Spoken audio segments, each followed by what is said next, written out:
روك اسمع هذا امر يعنيك، هذا راه تبونس. دائما نقولها ونزيد نكررها، الجزائريات والجزائريين في قلوبهم مرض.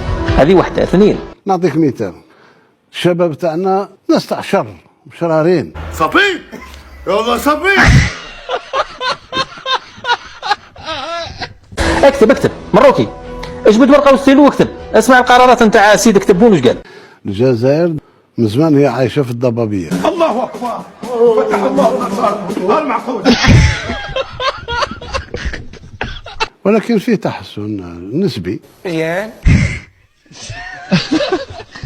احنا عشنا مرحله فوضى.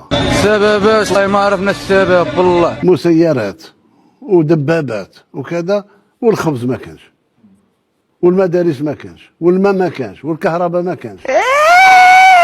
عرفنا هنا هذا الشيء اللي قلنا.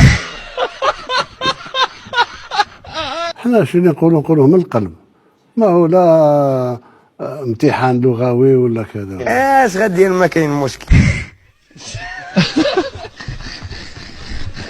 الجزائر انا في 47 مليون جزائري. تبارك الله.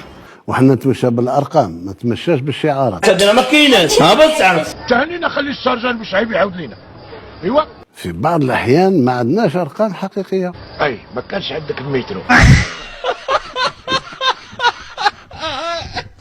ما عندناش، ماشي ما عندناش، عندنا شكون ساكن وين ساكن. لا كيبان لي غنضرب مو بواحد. لا لا لا لا لا لا غندقدق مو الحياه ديالو. وعلاه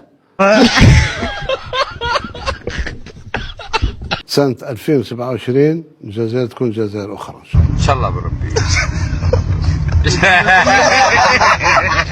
رانا نقترب بخطة ثابتة أولا، وبمشاريع اللي ما كانش يفكر فيها حتى واحد. واو واو واو فعلا واو واو.